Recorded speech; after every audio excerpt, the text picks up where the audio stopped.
E adesso diamo la parola, quindi complimenti ancora al professor Roch, maestro e membro dell'Accademia delle Scienze Mediche francese e non so, membro della Legion d'Onore anche, quindi è un'autorità veramente di altissimo profilo.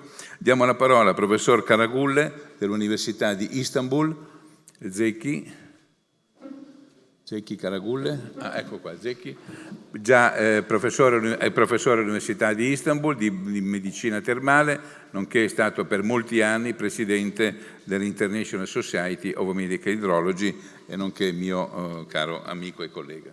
Grazie. Il quale vi parlerà sulla medicina termale e le ultime ricerche di medicina termale nel campo delle malattie specialmente osteoarticolari. Prego, Zeki.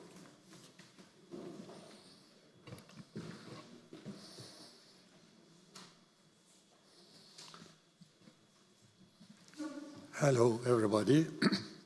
It is my great pleasure to be here today with the kind invitation of my friend, Professor Solomene, for this comprehensive international conference on water.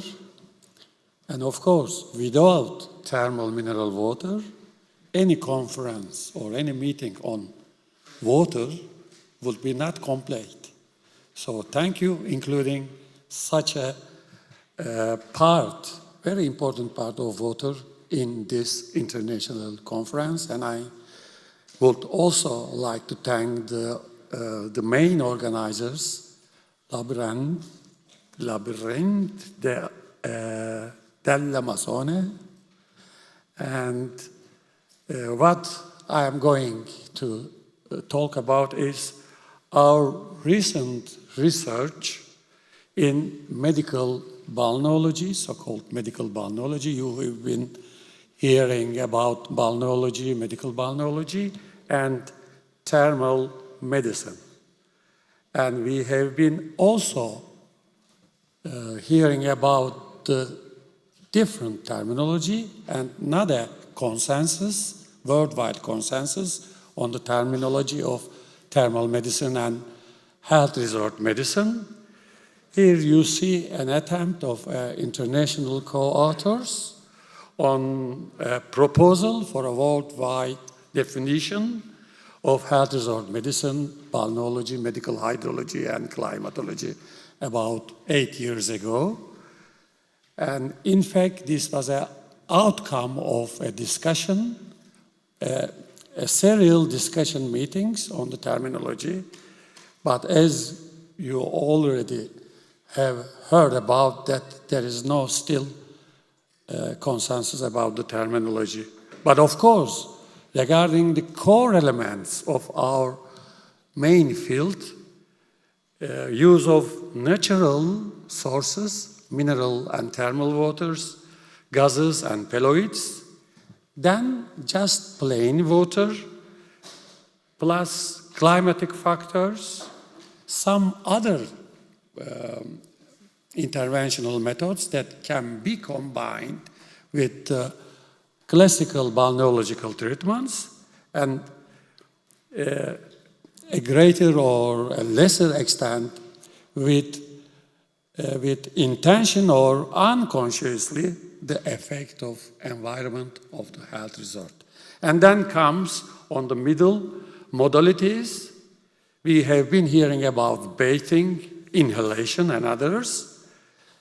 Perhaps drinking is missing in this session, but if you go through the program, you will see drinking water or water as a nutrient will be another topic after our conference. And then comes the agents on your right side, the green column. And we have some specific elements. We have heard about H2S, hydrogen sulfide, but also brine, CO2. We have been staying in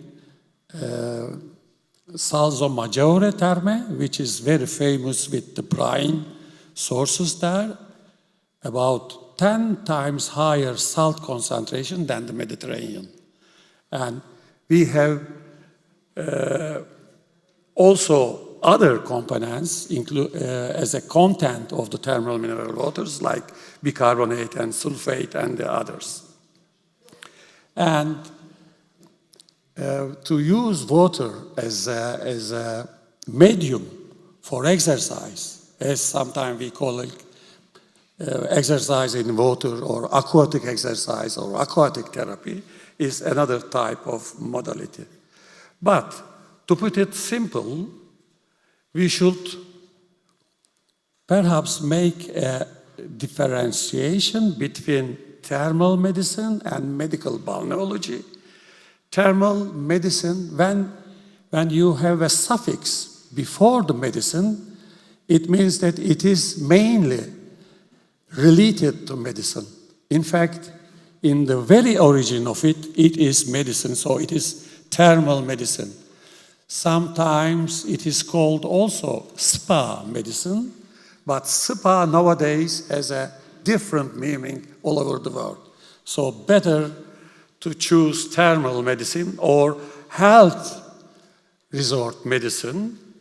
In fact, it is the medicine of thermal resorts in a traditional way, or medical use of thermal resorts, thermal resources or balneological resources, and the environment of health resorts. Medical balneology literally means the science of bath, but in fact it is more than of a science of bathing.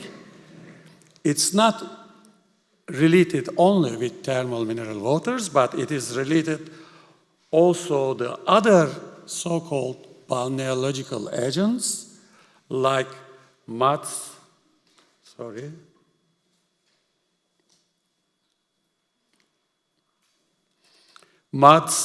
and gases. When we talk about balneological gases, namely we mean CO2, H2S, and radon. These are the main balneological gases.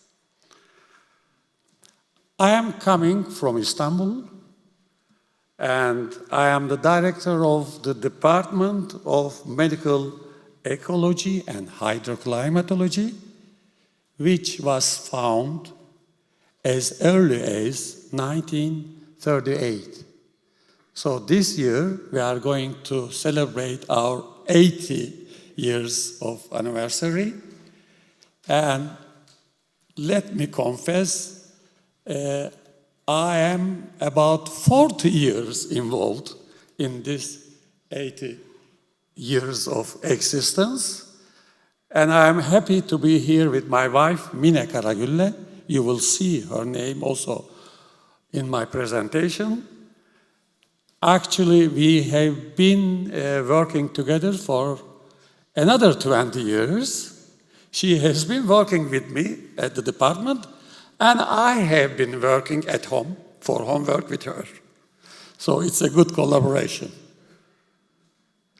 Well, regarding the Turkish resources on thermal mineral waters, Turks are so proud of that being one of the richest country in the world. As you see in the map, the red dots representing the thermal sources and the green ones are mineral sources.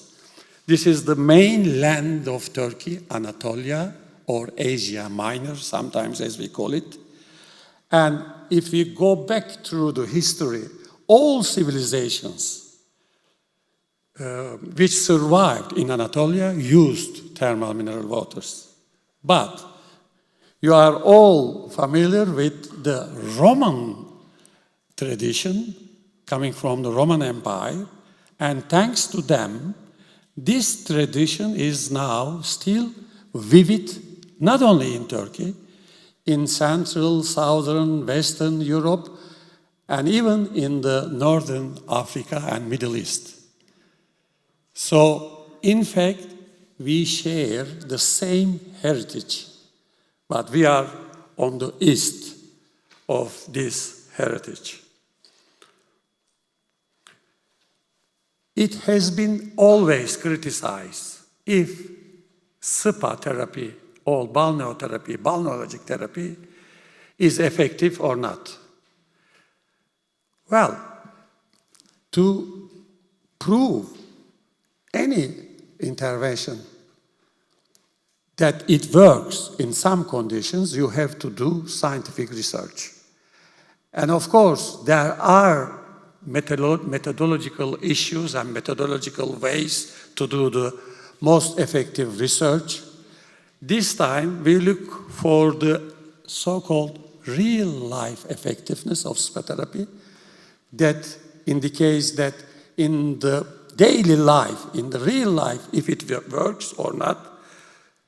And we included the records of all patients with rheumatic diseases who have been prescribed a SPA therapy course in different spas around Turkey between 2002 and 2012, 10 years.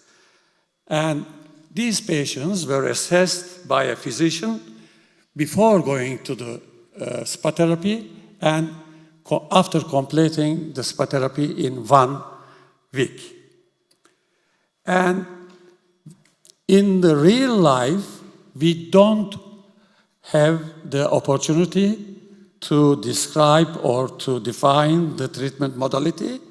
So it depends on each SPA tradition, each SPA experience. But it is mainly, as applied in Turkey, traditionally, 2 balneotherapy sessions in a day, lasting 10 up to 20 minutes, at a rather higher temperature of water, about 38 to 40 degrees, and mainly up to 2 weeks, sometimes even 10 days. Here you see the outcome measures, and this is a huge list, but depending on the diagnosis, you choose which assessment would be best fit. And these results of the demographic characteristics of the patients, female are predominating, about 70%. I think this is nearly the case in France. And this population is rather a bit overweighted if you go through the body mass index. And age is about 58. And these are the diseases. This is a long list, but the main group is coming from degenerative joint diseases, knee osteoarthritis, and multi-joint osteoarthritis. Then comes the famous fibromyalgia, about 15%, and other regional pain disorders, and a very less extent inflammatory joint diseases, ankylosing spondylitis, rheumatoid arthritis, and psoriatic arthritis, and some other rheumatic diseases. To put it more representative and understandable, here you see the percentage. The red is representing the generalized osteoarthritis, or we may call it multi-joint involvement in osteoarthritis. Then comes blue, knee osteoarthritis, then fibromyalgia, green, and goes regional pain, inflammatory, and other conditions. To put it all together, we have found significant improvement in pain, decrease in pain scores, but not in patients with hip osteoarthritis and rheumatoid arthritis. And again, we have found statistically significant improvement in function in all patients, again, except hip osteoarthritis, rheumatoid arthritis, and rotator cuff tendinitis.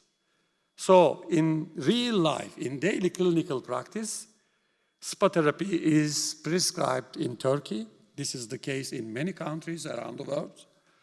For degenerative joint diseases, then soft tissue rheumatism, and less frequently for inflammatory joint diseases. And this type of usage, most probably related to the incidence of prevalence of such diseases. We are, again, all familiar with the problem of degenerative joint diseases, especially in the older group of populations of our times. So, spa therapy in such diseases decrease the pain and improve the function. Still, we need more studies. And here is the list of the spa resorts that these patients had undertaken spa therapy. And to put it more understandable, you see they are located mostly on the west and northern part of Turkey.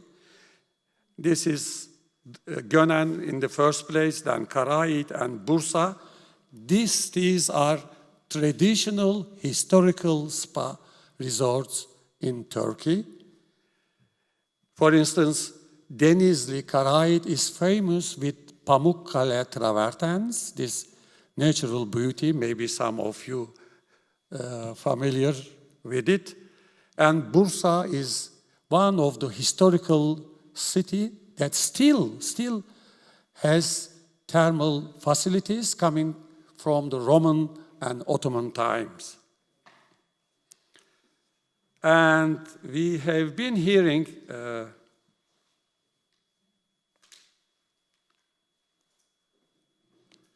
about elder population. I'm not going into the details of this publication. We have recently published that this type of spa therapy in rheumatic conditions, especially in osteoarthritis, is effective in elder population. That is the population of older than 65 years. So this is related something thermal therapy, spa therapy. So perhaps we may call it more innovative way of using balneological modalities. We wanted to compare, in our department, we have an outpatient medical treatment facility, balneological treatment facility, and in a traditional way, we used to have a therapy program, consecutive use, and we wanted to compare it with the intermittent use. I will give the details later. We included 50 patients. This was a randomized, controlled, single-blind study. And in the consecutive way, 2 weeks and 10 applications in total. So in weekdays, these applications have been carried out. In the intermittent usage, this time 2 times per week, so only 2 days per week, but again, in total, 10 applications in 5 weeks. What these balneological interventions are: firstly, hydrotherapy, that is head-out immersion in tap water pool at 36.8 degrees for 20 minutes. Mud pack therapy, paleoidotherapy, on knee joints, 43 degrees for 20 minutes. This is given by our university outpatient clinical setting. And it is perhaps interesting to give this information that this type of treatment reimbursed totally by the social security system in Turkey. That facilitate us to have the patients for this treatment at our facility.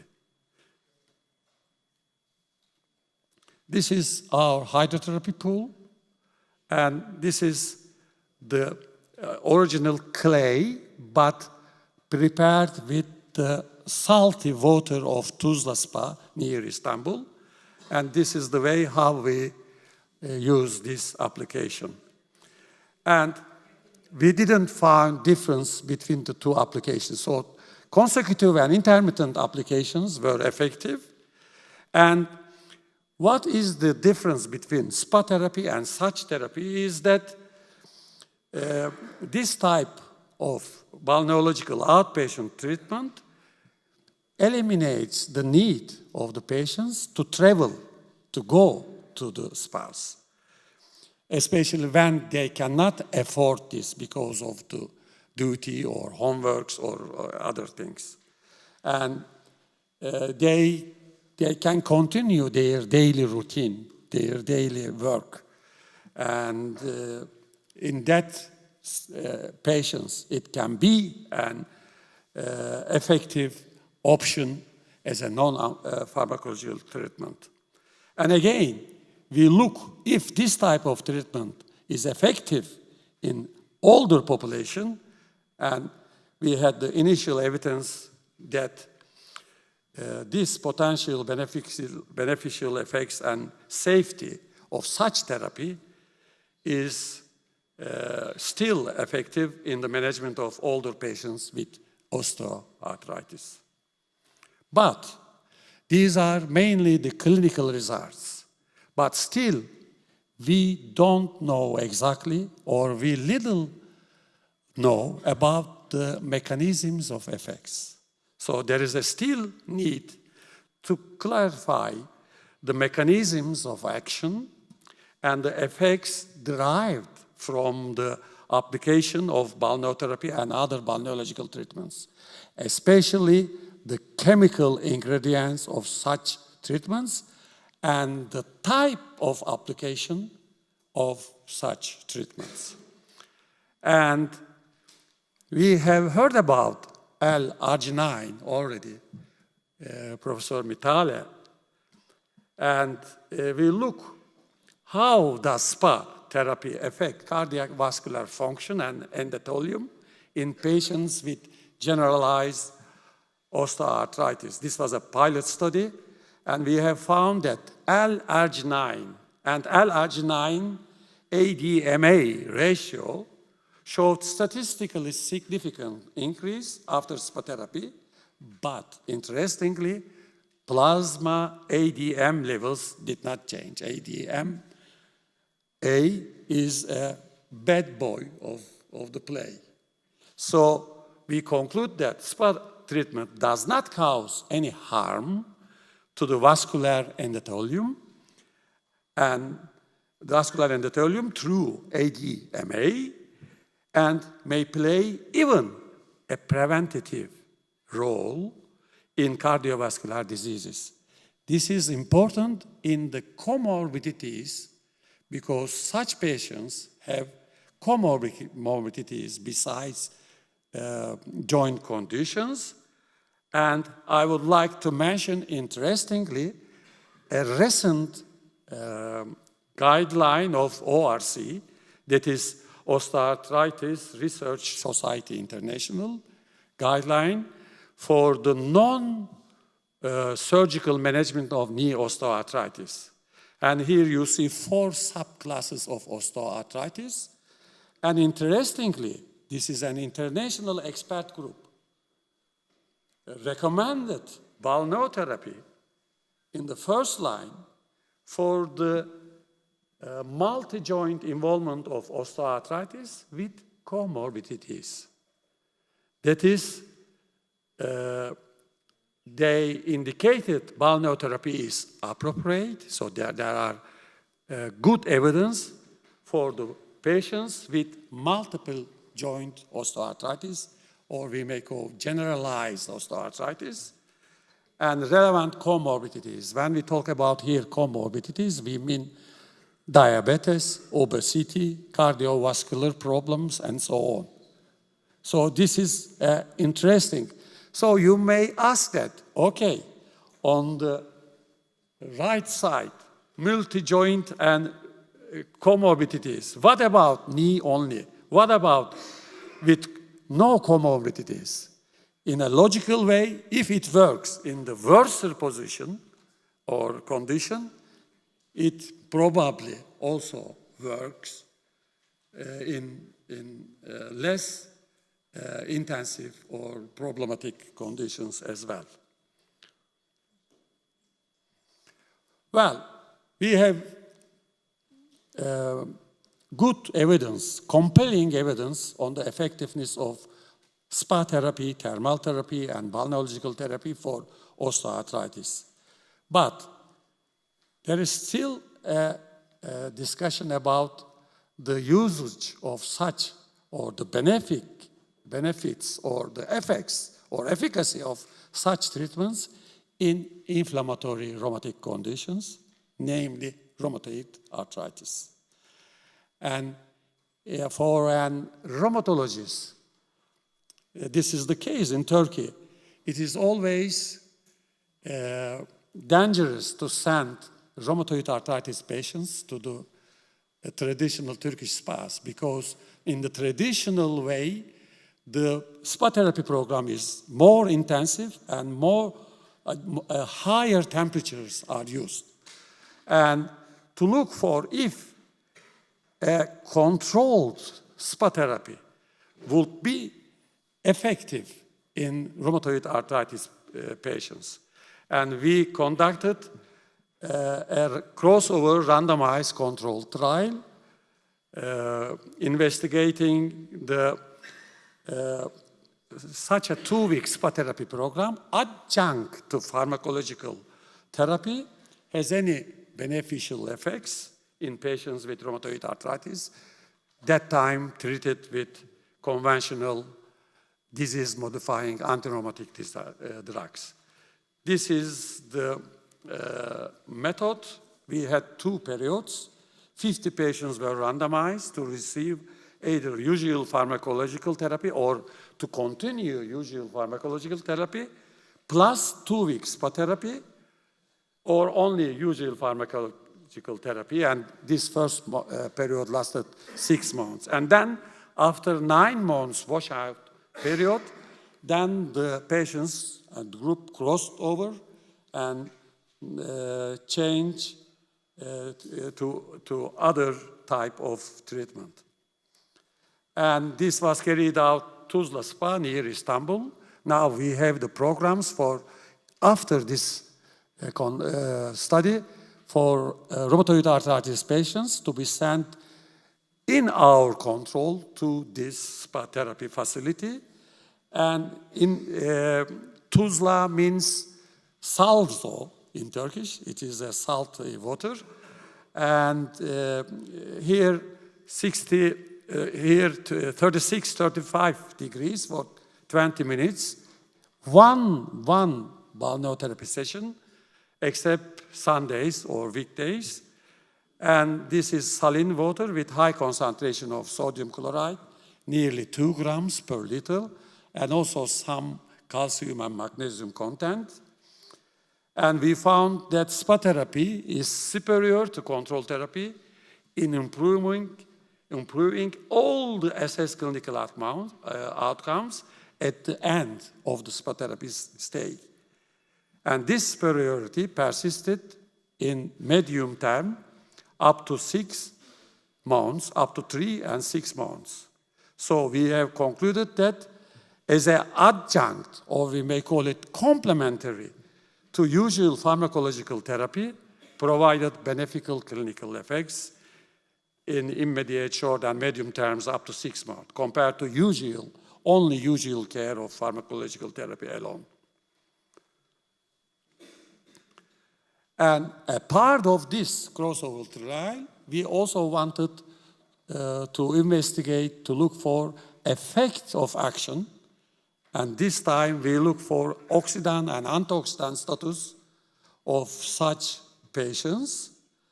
We have some parameters. I am not going into too much details, but these are all oxidant and antioxidant parameters that have been traditionally used in such investigations. What interestingly we have found that so-called non-enzymatic superoxide radical scavenger activity levels were increased significantly in the SPA group. And if you can realize from the graphic, there was a trend in favor of SPA therapy for improvements in NSSA levels compared to control. In fact, the control group also improved, but SPA therapy group improved more than, statistically, significantly more than the control group.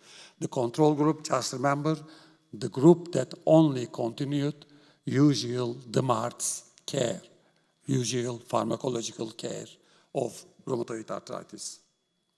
So, spa therapy with saline, salty water balneotherapy may have exert antioxidant effects in patients with rheumatoid arthritis, as reflected in our study in the increase in NSSA levels after such therapy. And lastly, I would like to share with you our in vitro, the first ever study of our institution, in vitro study on the natural thermal water's effects in human keratinocyte skin cells in cultures. I have presented the result last year in our International Society Congress, International Society of Medical Hydrology Climatology Congress in Moscow, and later we have also presented this to a dermatological congress, European Academy of Dermatological Disease in Geneva, September 2017. And with this first ever in vitro study, we aim to test 4 different natural mineral waters with known chemical composition at the cellular level to determine their anti-inflammatory and anti-angiogenic properties in human keratinocyte cells. I'm going directly to the results.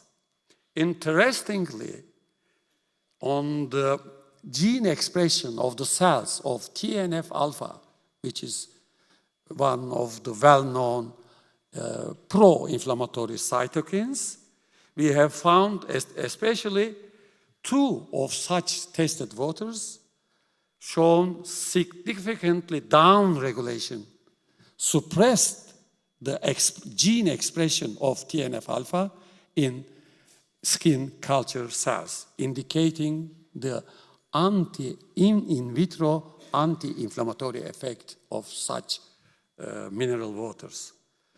And again, another cytokine, interleukin-1 alpha, again, in this case, nearly all 4 natural thermal waters showed decreased expression of interleukin-1 alpha significantly, but again, the most prominent effect was seen by, in this case, as we call it, thermal water 1.